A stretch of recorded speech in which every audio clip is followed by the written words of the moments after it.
Zico, a arewa muna da mawaƙa da dama haka, ko mu ce mawaƙan Hausa sun fi kowane mawaƙa yawa. Mutane suna ta surutu akan wayannan abubuwan. Me za ka iya cewa da wannan cece-kuce da jama'a suke ta yi, musamman ga wannan yawan mawaƙan da za ka ji har jama'a suke rasa me ake cewa sauraron wani mawaƙi za su saurara. Me za ka ce game da wannan abu?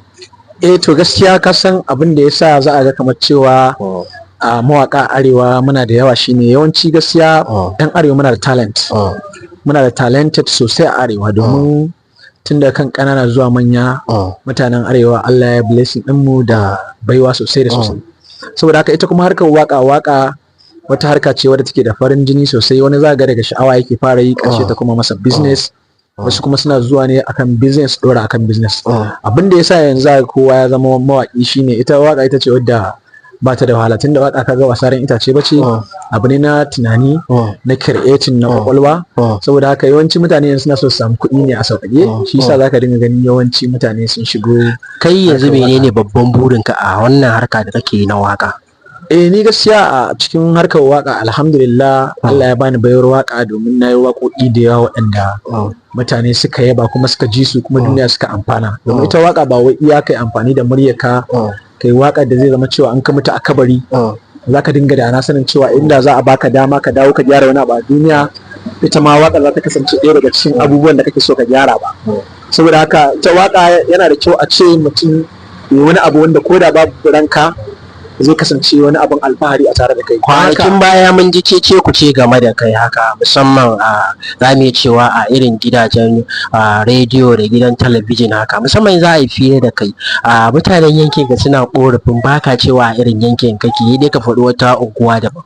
Me za ka iya cewa game da wannan kalubalen da ake ta mutanen area ka suke ta korafi da kai? Me za ka iya cewa? To alhamdulillah, ni wannan magana da zan iya cewa kamun tambaya ce wadda zan iya cewa kusan ban santa ba sai yanzu, tunda ina ganin cewa idan har mutum ne aka tambaye shi aka ce daga ina ka fito, dole za ka faɗa asalinka, domin duk wanda ka ga yana boye asalinsa to asalin ne ba mai kyau ba.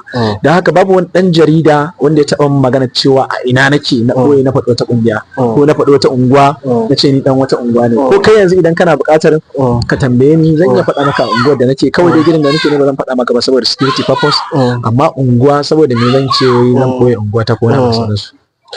To a harkar waka kowa yana da mai gida, kai waye mai gidanka? Ma'ana wane ne ya fara koya maka wannan harkar wakar da kake?